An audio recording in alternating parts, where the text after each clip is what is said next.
وكل بدعة ضلالة وكل ضلالة في النار.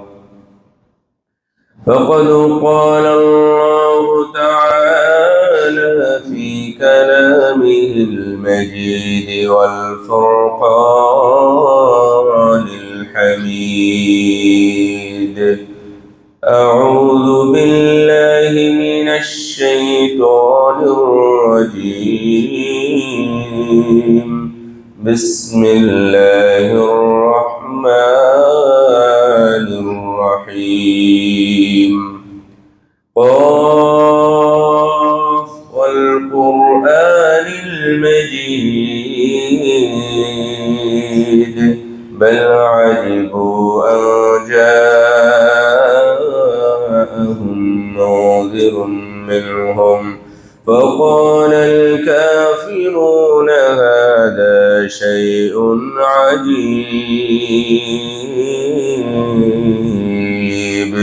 أإذا متنا وكنا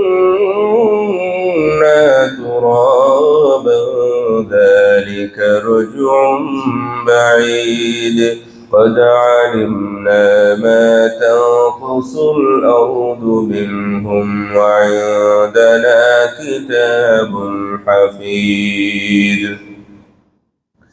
وقال الله تعالى: إن عدة الشهور عند الله 12 شهرا في كتاب الله يوم خلق السماوات والأرض منها 4 حرم ذلك الدين القيم فلا تظلموا فيهن أنفسكم.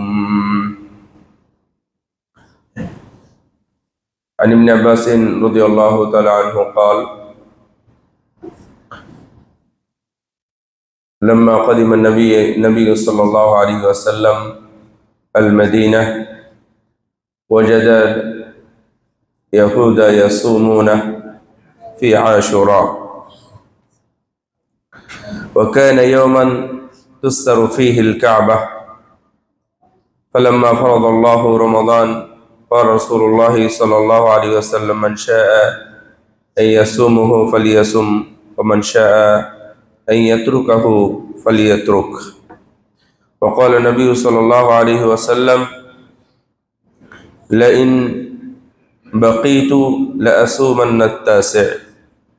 وقال النبي صلى الله عليه وسلم: نحن أولى بموسى منكم، ثم أمر بصومه.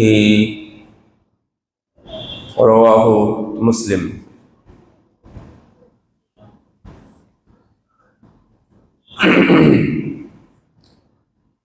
হিজরি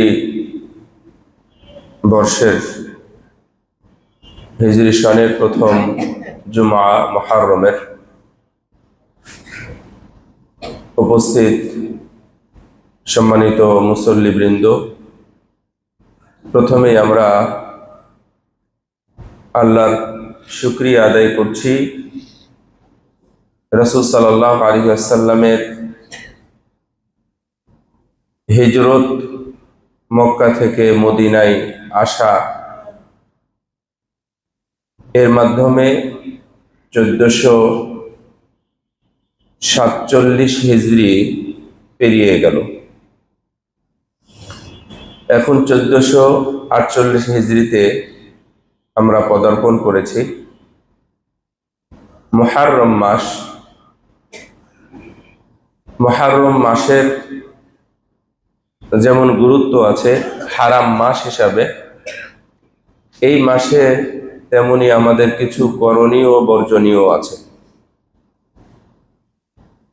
আমরা এই মাসে কেউ 31st নাইট এভাবে কেউ ওয়েলকাম জানাই না, কোনো রাত্রি যাপনও করা হয় না, কারণ ইসলামে নাই। তাই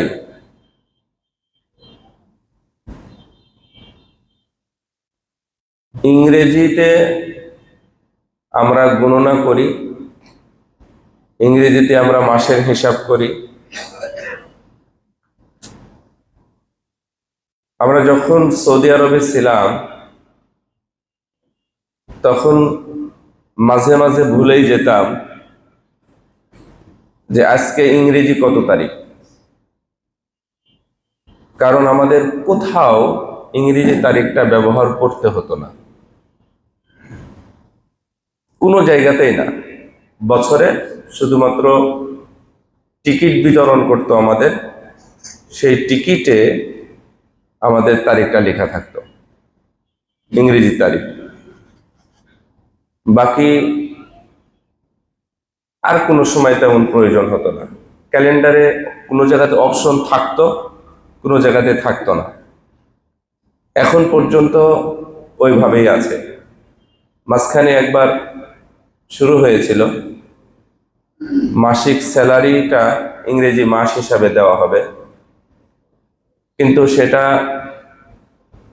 আর হয় নাই। এখন পর্যন্ত হিজরি মাস হিসাবেই সেখানে বেতনাদি দেওয়া হয় বা বেতন নেওয়া হয়। এবং এই হিজরি মাসের বা বছরের গুরুত্ব কোরআনেও আছে। ইয়াসআলুনাকা আনিল আহিল্লাহ কুল হিয়া মাওয়াকিতু লিন-নাস। এই চন্দ্র মাস সম্পর্কে আপনাকে জিজ্ঞাসা করবে। আল্লাহ রাব্বুল আলামিন জবাব দিয়ে দিলেন যে বলে দিন এটা মানুষের গণনার সময়। আমরা ইন্নাস সালাতা কানাত আলাল মুমিনিনা কিতাবাম মাওকুতা, 5 ওয়াক্ত সালাতই চন্দ্র মাসের সাথে সম্পৃক্ত। আমরা যখন যাকাত দিই, এই যাকাতটা চন্দ্র মাস হিসাবে দিতে হবে। আপনি আপনার মতো জুন জুলাই অর্থ বছর করবেন অথবা জানুয়ারি থেকে অর্থ বছর শুরু হবে, এটা হবে না। যাকাত ওইভাবেই দিতে হবে। আল হাজ্জু আশহুরুম মা'লুমাত, নির্দিষ্ট সুপরিচিত মাসে হজ হবে। এই মাসের এবং এই বছরের গুরুত্ব আছে, সেই হিসাবে আপনারা আরবি মাসটা রাখবেন। এখন আমাদের সবাই ইংরেজি কেন্দ্রিক হওয়ার কারণে আমাদের বাংলাটাও মনে নাই, বাংলার চর্চাও নাই, কোথাও কাজেও লাগে না। সরকারি কোনো প্রজ্ঞাপন, বিজ্ঞাপন ইত্যাদি কোনো কিছু প্রকাশ করলে সেইটাই ওখানে লেখা থাকে যে কোন মাস বা কত তারিখ, তাছাড়া আর কখনো প্রয়োগ হয় না। যেমন আমাদের 21শে ফেব্রুয়ারি পালন হয়, 21শে ফেব্রুয়ারি সেটা 8ই ফাল্গুন হলে কা হতো, তাই না? কিন্তু আমাদের 21শে ফেব্রুয়ারিটাকে আমরা বেশি করে দেখি। এই 21শে ফেব্রুয়ারির জন্য কিন্তু আমাদের বাঙালিরা আগের ভাইয়েরা রক্ত দেয়নি, ওরা 8ই ফাল্গুনের জন্য রক্ত দিয়েছিল। এখন আমরা 21শে ফেব্রুয়ারি নিয়ে বসে আছি। যাই হোক, এইটা আমাদের সাবজেক্ট না। তো আমাদেরও একটা বিবেক থাকার দরকার, বুদ্ধি থাকার দরকার।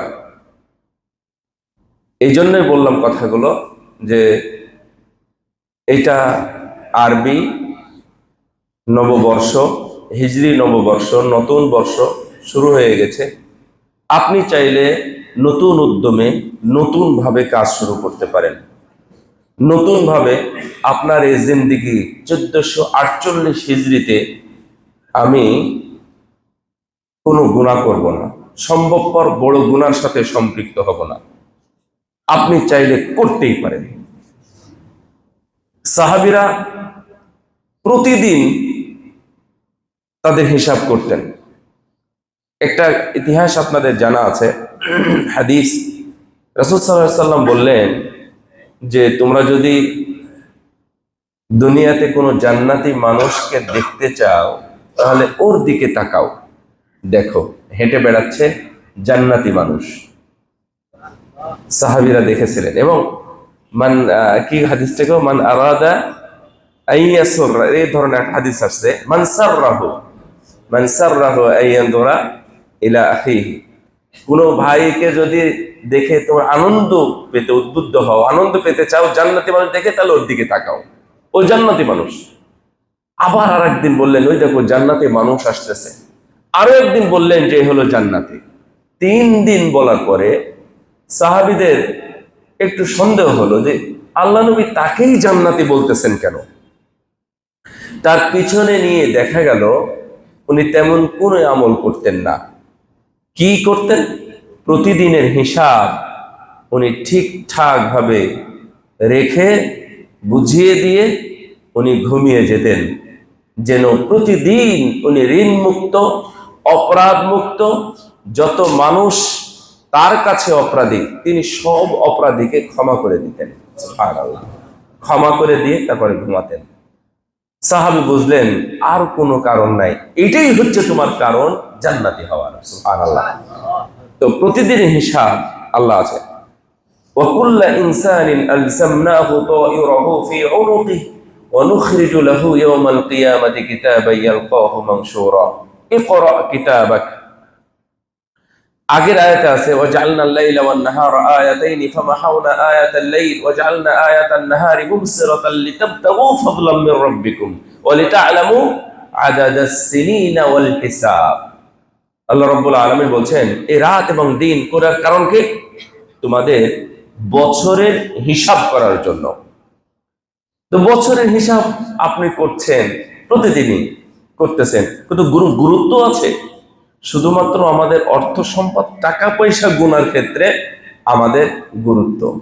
এই জন্য আল্লাহ একটু খারাপ ভাবে উল্লেখ করেছেন ওয়াইলুল লিকুল্লি হুমাসাতিল লুমাসাতিন আল্লাযী জামা মালাও ওয়া আদ্দাদা ইয়াহসাবু আন্না মালাহু আখলাদা।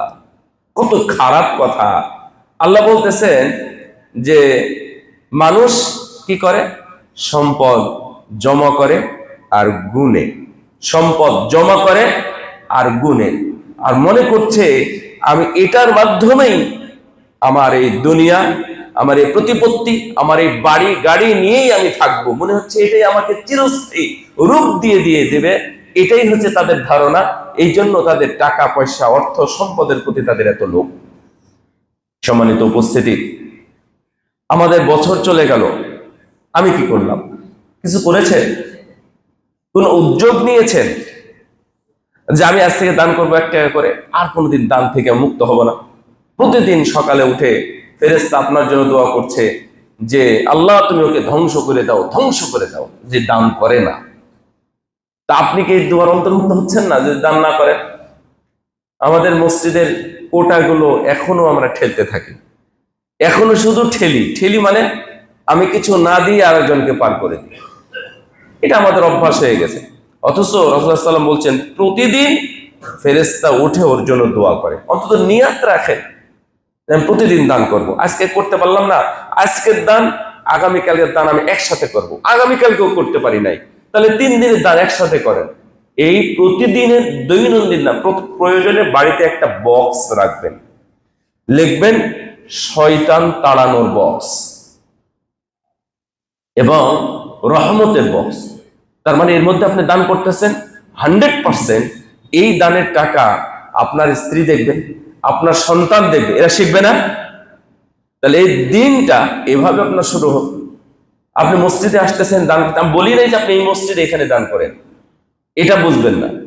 আপনার দানটা চালু রাখেন, এভাবে আপনার বছরটা শুরু হোক, দিনটা শুরু হোক। আপনি যদি মারা যান, রাসূলুল্লাহ সাল্লাল্লাহু আলাইহি ওয়াসাল্লাম বলছেন যে আল্লাহ যে দান করলো তুমি তার উপর বারাকা দান করো, সুবহানাল্লাহ, তার সম্পদে বরকত দাও। আর যে দান করলো না তাকে তুমি আরো গরিব বানিয়ে দাও, ধ্বংস করে দাও। তাহলে এখান থেকে আমাদের শিক্ষা নেওয়া উচিত, এগুলো বাচ্চাদের শিক্ষা নেওয়া উচিত। আমরা অযথাই বাজেট নিয়ে পড়ে আছি, আমাদের বাজেট দরকার, এই নিয়ে নাকি আমাদের বছর শুরু হয়। কিসের বাজেট করেন আপনি? ওখানে কি সালাতের কথা আছে? ওখানে কি আপনার দানের কথা আছে?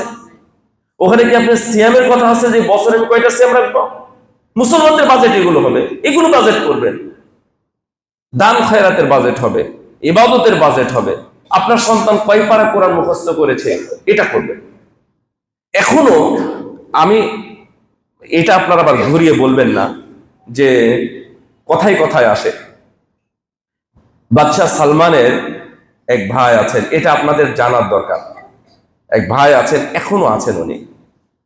তো উনি এই মানে রাজনৈতিক অধ্যায় ওনার একেবারে অন্ধকার, মানে কিছুই নাই।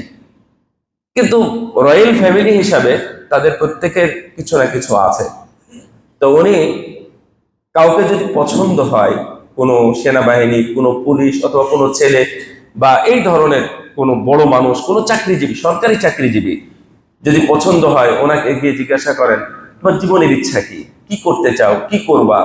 বয়স 2-4 বছর চাকরি হয়েছে, তো ও যদি বলে আমার পড়াশোনা করার ইচ্ছা, তো উনি বলতেন যাও তুমি পড়াশোনা করো, তোমার বেতনটা সচল থাকবে, আর এই পড়াশোনার বাকি খরচটা পুরোটাই আমি তোমাকে দিয়ে দিব। আরো মজার ব্যাপার হলো, এই যে যদি কোনো সেনাবাহিনী কোনো জিজ্ঞেস করে তোমার কি কোরআন মুখস্থ আছে, না মুখস্থ নেই, তুমি কি মুখস্থ করতে চাও, মুখস্থ করতে চাই, চাকরি করি কিভাবে করব, যদি করতে চাও আমি তোমার দায়িত্ব নিলাম, তোমার বেতন কন্টিনিউ চলবে, কিন্তু তুমি এখন থেকে ছাত্র হিসাবে কোরআন মুখস্থ করো, এই কোরআন মুখস্থ করতে তোমার খরচ আদি যা লাগবে আমি তোমার কন্টিনিউ করব। অর্থাৎ এই সরকারি বেতন এবং তার পড়াশোনার এক্সট্রা খরচ পুরোটাই সরকারের কাছ থেকে ছুটি নিয়ে উনি দায়িত্ব নিয়ে নেন। আপনি এটা ভাবতেও পারবেন না যে তারা এইভাবে কোরআনের খেদমত করে, দিনের খেদমত করে। আপনারাও চাইলে এভাবে খেদমত করতে পারেন, দিন শুরু করতে পারেন, বছর শুরু করতে পারেন। আচ্ছা, এখনো আছে মসজিদে নববীতে, মসজিদে হারামে, 2 মসজিদে প্রায় 10,000 টিচার আছে। আমি ছাত্রের কথা বলি নাই, কিন্তু 10,000 শিক্ষক আছে, শুধুমাত্র কোরআনের শিক্ষক। আসর পর, মাগরিব পর, অর্থাৎ প্রত্যেক সালাতের পরে এবং সাথে সাথে সকালে 10টা থেকে শুরু হয়।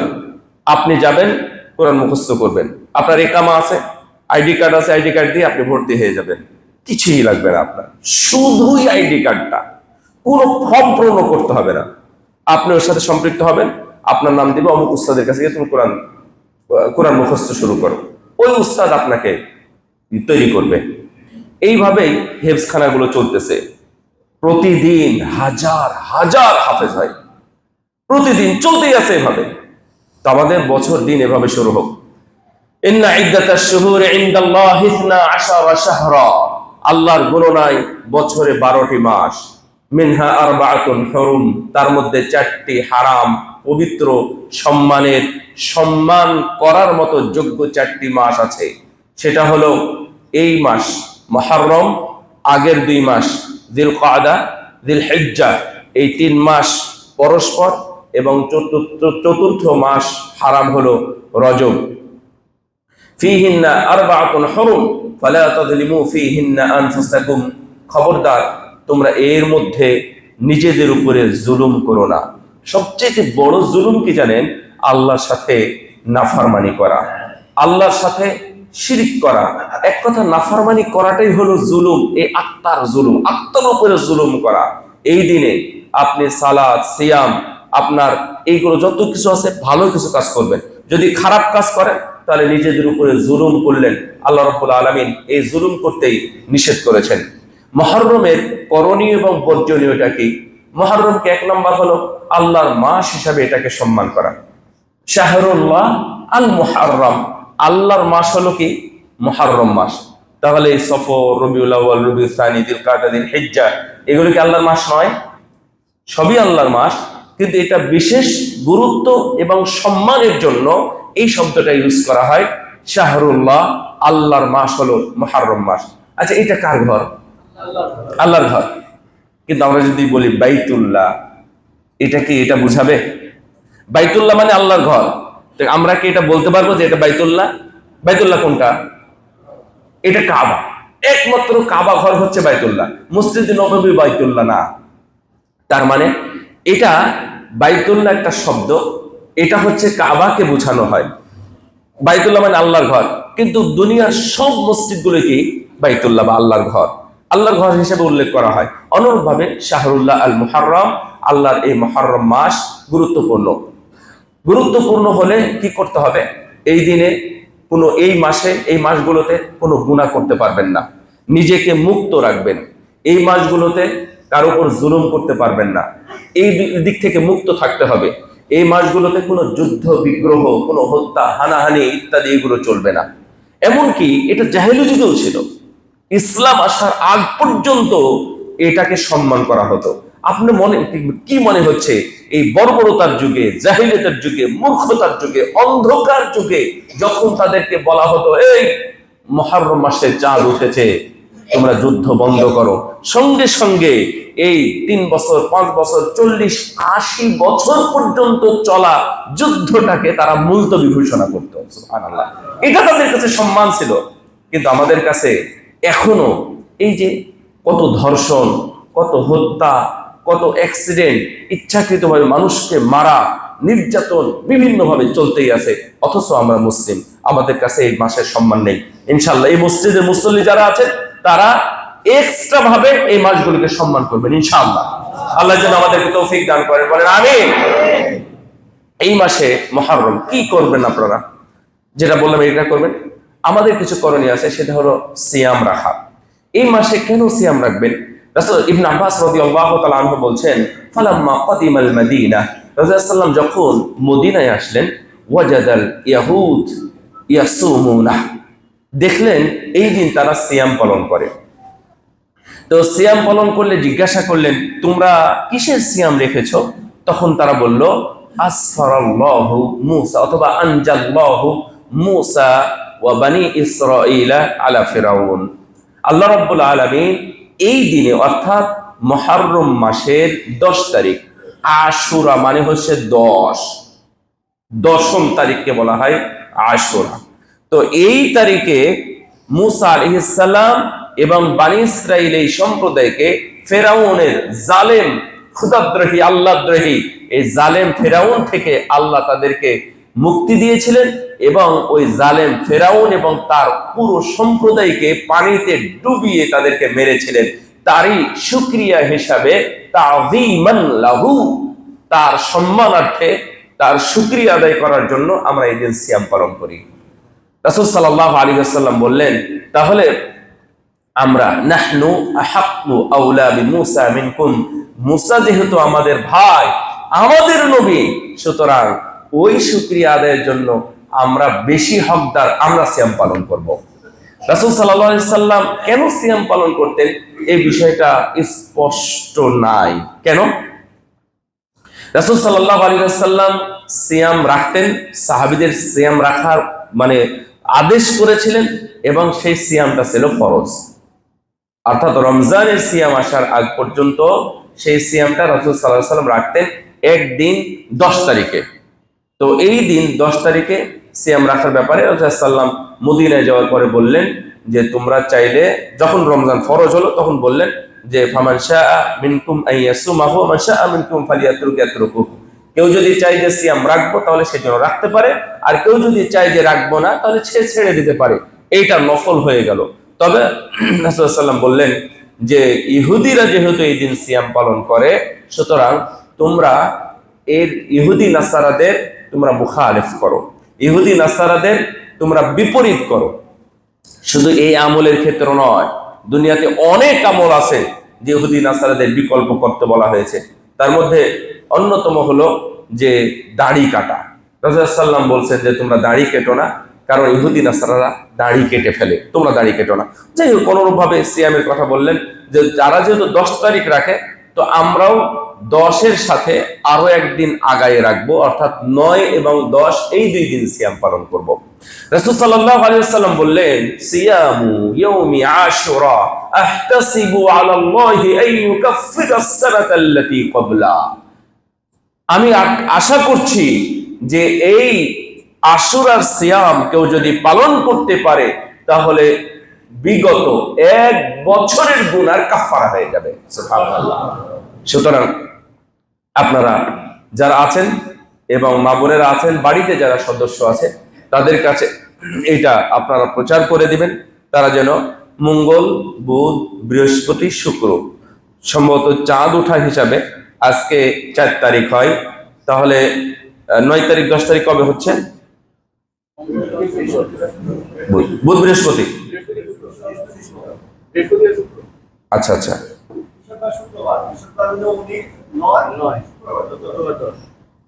আজকে কত? 4 তারিখ না? 4 তারিখ হলে বুধবার বৃহস্পতিবার হওয়ার কথা। যাই হোক, যেটাই হোক, আজকে 3 তারিখ। আচ্ছা, তাহলে বৃহস্পতি শুক্রবার আপনারা এই 2 দিন সিয়াম পালন করার চেষ্টা করবেন। আল্লাহ যেন আমাদেরকে তৌফিক দান করেন। রাসূলুল্লাহ সাল্লাল্লাহু আলাইহি ওয়াসাল্লাম বললেন, আফদালুস সিয়ামি বা'দা রমাদান শাহরুল্লাহি আল মুহাররম। এটা কেন রাখবেন সিয়ামটা? এটা, এই সিয়ামকে বলা হয়েছে শ্রেষ্ঠ সিয়াম। রমজানের পরে যত সিয়াম আছে সর্বশ্রেষ্ঠ সিয়াম হলো এই মুহররমের সিয়াম। এই জন্য আপনারা এই দিন সিয়াম পালন করবেন। এই দিন আমাদের কিছু বর্জনীয় আছে। এই বর্জনীয় এবং আমাদের দেশে কিভাবে মুহররমটা এত গুরুত্বপূর্ণ হয়ে উঠলো। জিলকাদ মাস, জিলহিজ্জা কুরবানির মাস, তারপরে রজব মাস, এই মাসগুলো হারাম হওয়ার পরেও গুরুত্বপূর্ণ হয়ে ওঠেনি। এই মাসটা আমাদের কাছে গুরুত্বপূর্ণ কেন? আমি অন্যতম কারণ মনে করি, বাংলাদেশে বা বাঙালিদের মধ্যে অন্যতম কারণ হলো বিষাদ সিন্ধু। বিষাদ সিন্ধুটা মূল কারণ। এই বিষাদ সিন্ধুর বিভিন্ন পার্ট, কারবালার প্রান্তর, কারবালার তৃষ্ণা, বিষাদ সিন্ধু থেকে বিভিন্নভাবে পার্ট নিয়ে আমাদের পাঠ্য বইয়ের মধ্যে দেওয়া হয়েছে। এবং এই বিষাদ সিন্ধু একটা উপন্যাস। বিষাদ সিন্ধু একটা উপন্যাস। এই উপন্যাসের মধ্যে কারবালার কাহিনী তুলে ধরেছে। একজন লেখক তুলে ধরতেই পারে, সে তো আর মুসলিম হিসাবে মুসলমানদের কোনো খোরাক দেয় নাই। সে একটা উপন্যাস লিখেছে ইসলামী ধাঁচে, ইসলামী ধারায়। এই উপন্যাস কি কখনো দলিল হয়? শোনেন, আমরা তাফসীর পড়ি না? মুহাদ্দিসিনদের উসুল হলো তাফসীর, ইতিহাস এবং যুদ্ধ, এই 3টা থেকে দলিল নেওয়া যাবে না। আমরা তাফসীর পড়ি, বুঝি, ইতিহাস জানি, কোরআনের আয়াতের ব্যাখ্যা বুঝি, তারপরেও এই তাফসীর থেকে দলিল নেওয়া যায় না। দলিল নিলে কারা নিবে? যদি কোনো ফকিহ, কোনো মুহাদ্দিস, কোনো মুফাসসির, কোনো মুজাদ্দিদ কোনো দলিল সেখান থেকে সাব্যস্ত করে, তাহলে সেইটা আপনি নিতে পারেন। নাহলে তাফসীর থেকে কোনো দলিল নয়, এর স্পেসিফিক হাদিস থাকতে হবে, তারপরে আপনি দলিল নিতে পারবেন। অনুরূপভাবে তারিখ, ইতিহাস থেকেও দলিল নেওয়া যায় না, কারণ এটা দলিলের উপযুক্ত নয়। অনুরূপভাবে যুদ্ধের ময়দানে যদি কিছু ঘটে থাকে, তাহলে আপনি সেখান থেকে দলিল হিসাবে নিতে পারবেন না, আপনি ইতিহাস হিসেবে বর্ণনা করতে পারেন। অথচ আমাদের দেশে উপন্যাসের কারণে এটা মানুষের কাছে দলিল হয়ে গেছে। কারবালার ভয়াবহ ঘটনা এবং কি ঘটেছিল সেই দিন, এটা নিয়ে ওযু করে রাত্রি জেগে জেগে বিষাদ সিন্ধু পড়তে হবে। এখন যদিও সেটা কমে গেছে, কিন্তু এর প্রভাবটা আমাদের দেশে আছে। এই মুহররম মাসে কি হয়? এই মুহররম মাসে তাজিয়া মিছিল করে। এই মুহররম মাসে এই মুসলমানেরা হাই হুসেন দিয়ে তারা মাতম করে, তারা শোক পালন করে। এই 10 মুহররমে রাসূল সাল্লাল্লাহু আলাইহি ওয়াসাল্লামের নাতি দৌহিত্র আলী ইবনে আবি তালিব রাদিয়াল্লাহু তাআলা আনহুর সুযোগ্য সন্তান হুসাইন ইবনে আবি তালিব রাদিয়াল্লাহু তাআলা, আলী ইবনে আবি তালিব রাদিয়াল্লাহু তাআলা আনহু, তিনি এই দিন শহীদ হয়েছিলেন 61তম হিজরিতে। তার মানে রাসূল সাল্লাল্লাহু আলাইহি ওয়াসাল্লামের মৃত্যু যদি 11তম হিজরিতে হয়, তাহলে ঠিক 50 বছর পরে হুসাইন রাদিয়াল্লাহু তাআলা আনহু উনি শহীদ হয়েছেন। হুসাইন রাদিয়াল্লাহু তাআলা আনহু শহীদের ব্যাপারে রাসূল সাল্লাল্লাহু আলাইহি ওয়াসাল্লামের কিছু ভবিষ্যৎবাণী ছিল। অনেকের ব্যাপারেই ছিল, তার মধ্যে হুসাইন রাদিয়াল্লাহু তাআলা আনহু একজন, যে তাকে হত্যা করা হবে। এটা আলী রাদিয়াল্লাহু তাআলা আনহুর ব্যাপারেও বলেছেন, উমর রাদিয়াল্লাহু তাআলা আনহুর ব্যাপারে বলেছেন, ওসমান রাদিয়াল্লাহু তাআলা আনহুর ব্যাপারে বলেছেন। এই তিনজন খলিফা শহীদ হয়েছেন। তিনজন খলিফা অমুসলিমদের হাতে, মুসলমানদের যারা বাগী তাদের হাতে নিহত হয়েছেন, শহীদ হয়েছেন। তো তাদের মৃত্যু দিবস কোথায়? তাদের নামে তাজিয়া মিছিল কোথায়? তাদের মৃত্যু দিবস নিয়ে তো কোনো কথা হয় না। উমর রাদিয়াল্লাহু তাআলা আনহুকে হত্যা করলো একজন মাজুসি, মানে হচ্ছে অগ্নি পূজক, কি লুলু না আবু লুলু, আবু লুলু সে হত্যা করলো। কোন সময়? ফজরের সালাতে তেলাওয়াত করছিলেন। ফজরের সালাতে তেলাওয়াত করা অবস্থায় সে আচমকাই ওমর রাদিয়াল্লাহু তাআলা আনহুর উপরে ঝাঁপিয়ে পড়ে এবং হাতে থাকা ছুরি দিয়ে বিভিন্ন জায়গায় আঘাত করে, এমনকি পেটে আঘাত করার কারণে ওমর রাদিয়াল্লাহু তাআলা আনহুর পেট ছিদ্র হয়ে যায়। উনি 2 দিনের মাথায় দুনিয়া থেকে শহীদ হয়ে যান। উমর রাদিয়াল্লাহু তাআলা আনহু তাকে হত্যা করতে বলেন নাই, তখন বলেছিলেন তাকে ধরো, আমি যদি মারা যাই তাহলে তোমরা তার বিচার করো। এবং বেশ কয়েকজন মানুষ আহত হয়, 7 থেকে 8 জন মানুষ আহত হয়। অন্ধকারের মধ্যে সালাত অবস্থায় একজন এই পৃথিবীর শ্রেষ্ঠ শাসকদের একজন ওমর ইবনে খাত্তাব রাদিয়াল্লাহু তাআলা আনহু, আমিরুল মুমিনিন, খলিফাতুল মুসলিমিন, তার উপরে এইভাবে আক্রমণ চালিয়ে তাকে হত্যা করা হয়েছিল। তার মৃত্যু দিবস কবে, কত সালে, কোন দিনে? কেউ কি ওইভাবে শোক দিবস পালন করে? তাহলে তার গুরুত্ব কি কম? হামজা ইবনে আব্দুল মুত্তালিব রাদিয়াল্লাহু তাআলা আনহু একাই উহুদের ময়দানে লড়েছিলেন। উনি একাই যথেষ্ট ছিলেন, বীর দর্পে উনি যুদ্ধ করতেছিলেন। ওনার হাতে বেশ কয়েকজন নিহত হয়েছে কাফেরদের। আবু ওয়াহশী যুদ্ধের নিয়ম ভেঙ্গে, অর্থাৎ অনিয়ম করে পিছন থেকে তাকে হত্যা করা হয়। হামজা ইবনে আব্দুল মুত্তালিব রাদিয়াল্লাহু তাআলা আনহু হত্যার পরে রাসূল সাল্লাল্লাহু আলাইহি ওয়াসাল্লাম এত কষ্ট পেয়েছিলেন। রাসূল সাল্লাল্লাহু আলাইহি ওয়াসাল্লাম এর একমাত্র বলা যায় অভিভাবক ছিলেন হামজা ইবনে আব্দুল মুত্তালিব রাদিয়াল্লাহু তাআলা আনহু। অথচ তার নামে আমাদের কোনো দিবস নাই, কোনো শোক দিবস পালন করা নাই, কোনো তাজিয়া মিছিল না। রাসূল সাল্লাল্লাহু আলাইহি ওয়াসাল্লামের আরেকজন নাতি হাসান ইবনে আলী রাদিয়াল্লাহু তাআলা আনহু, ওনাকেও তো হত্যা করা হয়েছে, তার নামে নাই। এগুলোর কারণ হলো 352 হিজরিতে তৎকালীন শাসক ছিল, অর্থাৎ খলিফা ছিলেন মতিউল্লাহ। তো তখনকার শাসক ছিল আমাদের দেশের কিছু কিছু প্রেসিডেন্ট অথবা ধর্মীয় নেতাদের মতো আব্বাসীয় যুগে। সেই সময় বাগদাদের খলিফা বা বাগদাদের শাসক বা গভর্নর ছিল হচ্ছে মুইজুদ্দৌলা, এবং সে ছিল শিয়া প্রেমী। সে ছিল শিয়া প্রেমী এবং সে ছিল বেনামাজি। তার মতো করে সে সালাত আদায় করতো মওজুদুল্লাহ।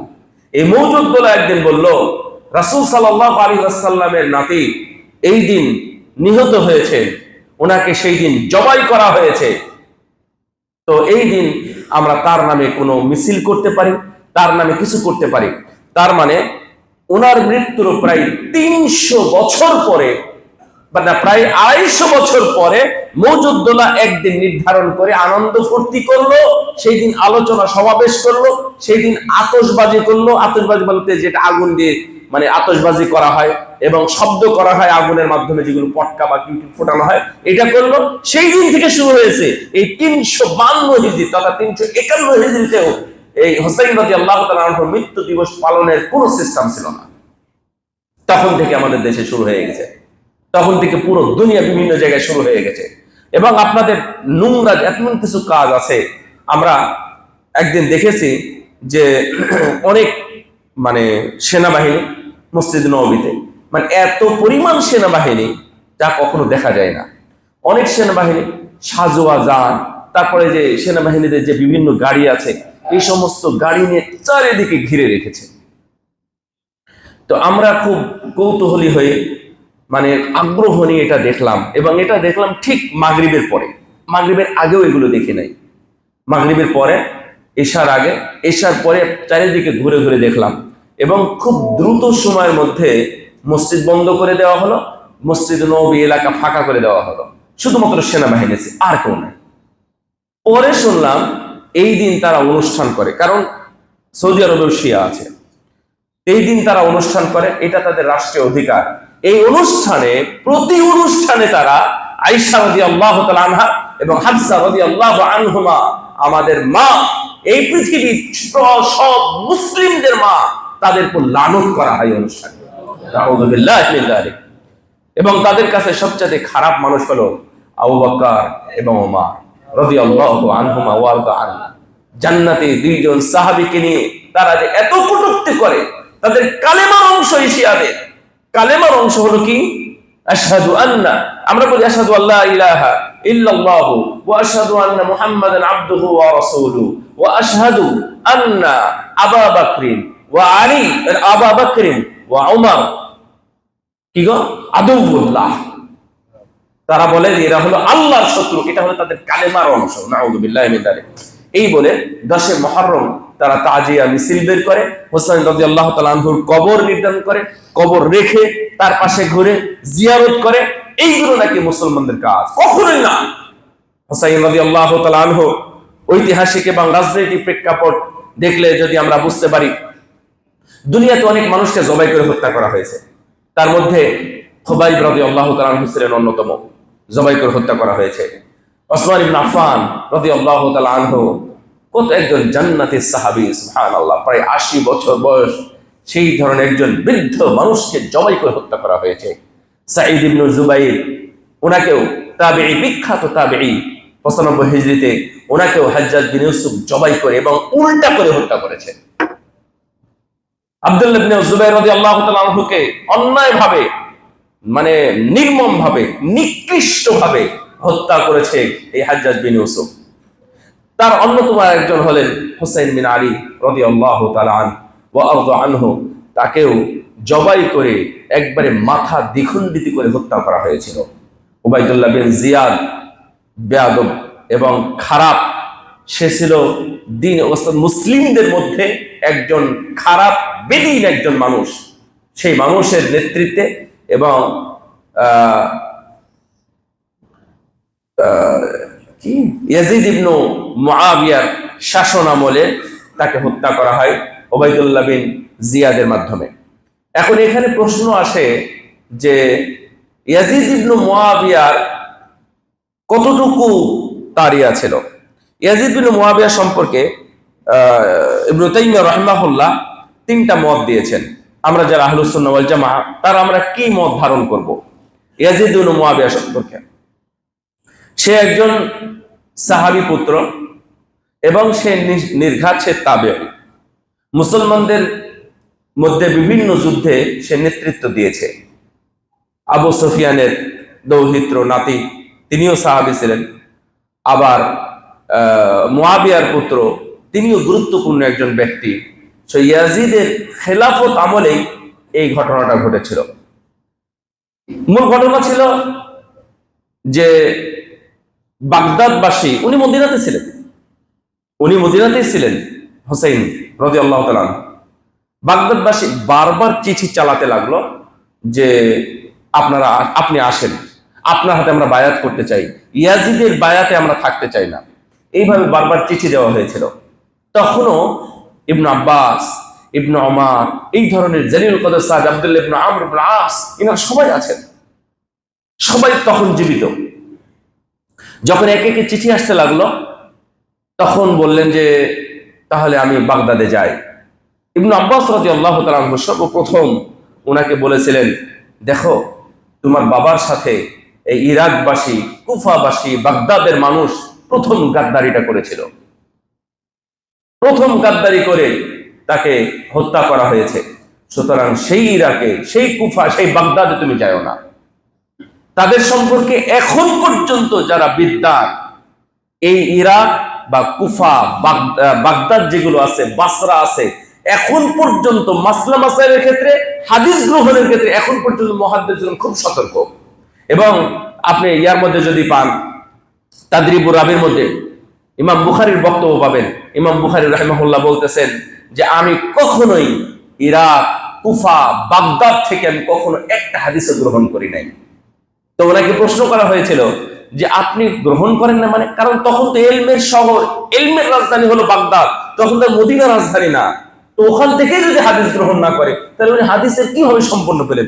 তো উনি বলেছেন যে আমার বিশ্লেষণ হলো, কোন হাদিস যদি বাগদাদে ঢুকে তাহলে এক দিক দিয়ে বের হলে, একদিক দিয়ে ঢুকলে আর একদিক দিয়ে বের হয়।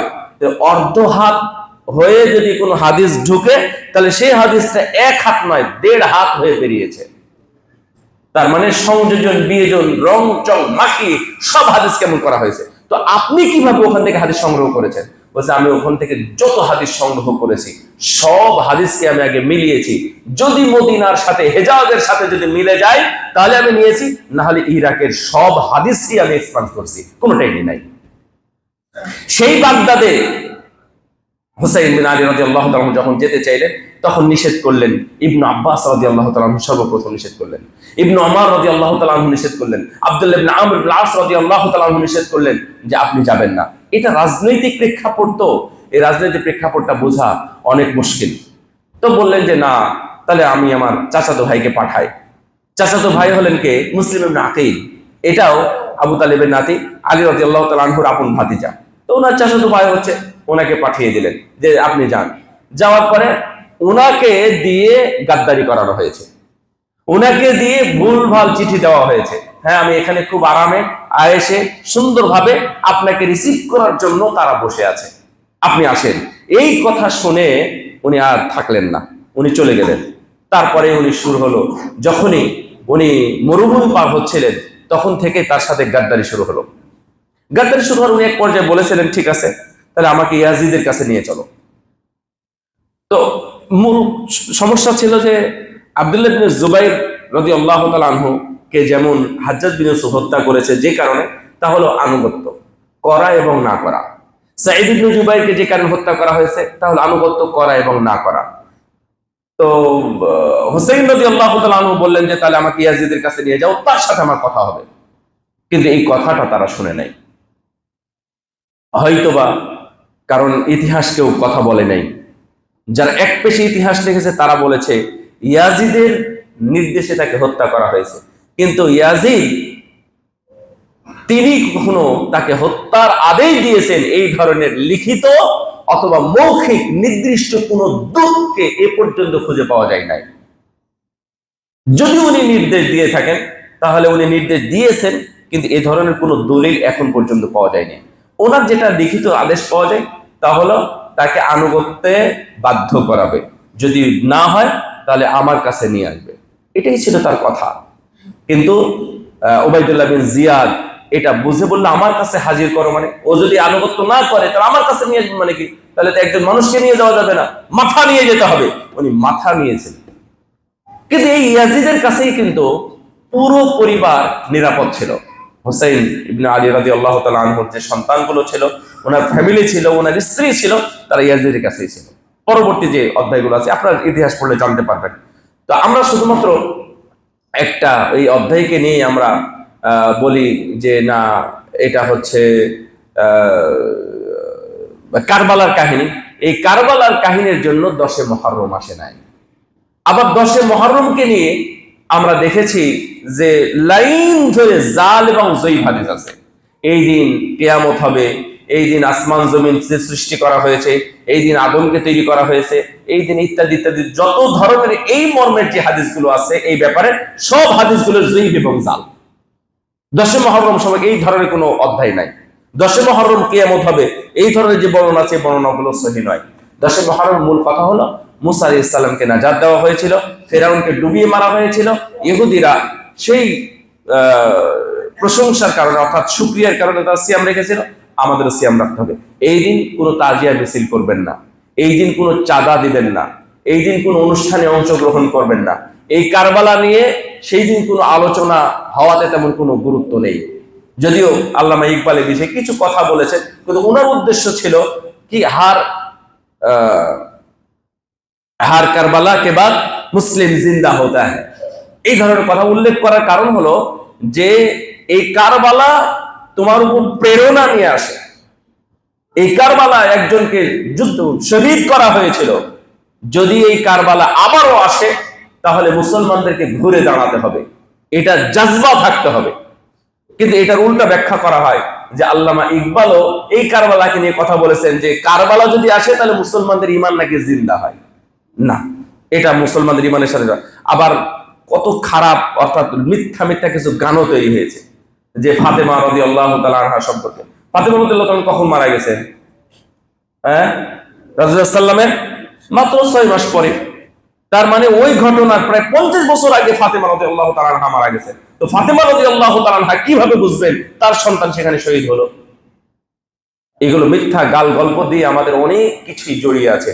এই মিথ্যা গাল গল্প থেকে বেরিয়ে এসে প্রকৃত ইতিহাস এবং প্রকৃত দিনকে আমাদের গ্রহণ করা উচিত। এখন আমাদের করণীয় বর্জনীয়ের মধ্যে এই যে বর্জনের কথাগুলো বললাম, এর মধ্যে পতাকাও কিন্তু অন্যতম। এই মুহররম মাসে যে আপনি পতাকাগুলো টাঙ্গিয়ে রেখেছেন একজন মুসলিম হিসাবে, আপনার মধ্যে ন্যূনতম যদি ঈমানের যে কোনো অংশ থেকে থাকে তাহলে আপনার টাকায় আপনার বাড়িতে এবং আপনার অর্থে আপনার সময় ব্যয় করে আপনি ইহুদি নাসারাদের, খ্রিস্টান ও অমুসলিমদের দেশের পতাকা আপনার ঘরে, আপনার বাড়িতে, আপনার দেশে এটা কখনো শোভা পায় না। মনে রাখবেন, হাম্মাদ ইবনে সালামা রাদিয়াল্লাহু রাহিমাহুল্লাহ রাহমাতান ওয়াসিআ, উনাকে বলা হয়েছিল যে আপনার আগামীকাল মৃত্যু, আপনি আগামীকাল মারা যাবেন। ঠিক আছে, কিছুই বললেন না। কেন?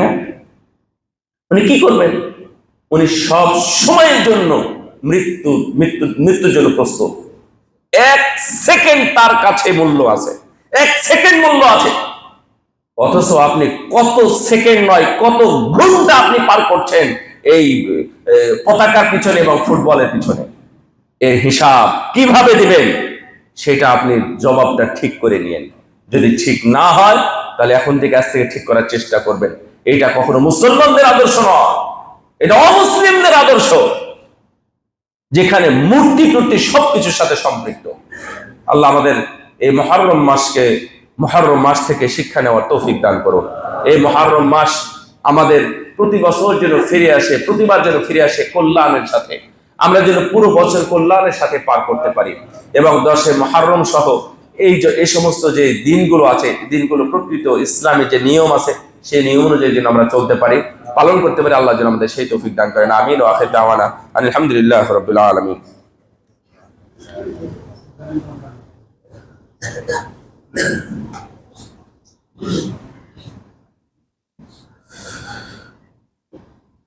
আলহামদুলিল্লাহি রাব্বিল আলামিন ওয়া সাল্লাল্লাহু আলা নবিয়িনা মুহাম্মদ ওয়া আলা আলিহি ওয়া সাহবিহি আজমাইন। আম্মা বা'দ, আউযু বিল্লাহি মিনাশ শাইতানির রাজীম। ইন্নাল্লাহা ওয়া মালাইকাতাহু ইউসাল্লুনা আলান নবী ইয়া আইয়ুহাল্লাযীনা আমানু সাল্লু আলাইহি ওয়া সাল্লিমু তাসলিমা। ওয়া ক্বালা নবী সাল্লাল্লাহু আলাইহি ওয়া সাল্লাম মান সাল্লা আলাইয়া সালাতান সাল্লাল্লাহু আলাইহি বিহা আশারা। আল্লাহুম্মা সাল্লি আলা মুহাম্মাদিন ওয়া আলা আলি মুহাম্মাদ কামা সাল্লাইতা আলা ইব্রাহিম ওয়া আলা আলি ইব্রাহিম ইন্নাকা হামিদুম মাজিদ।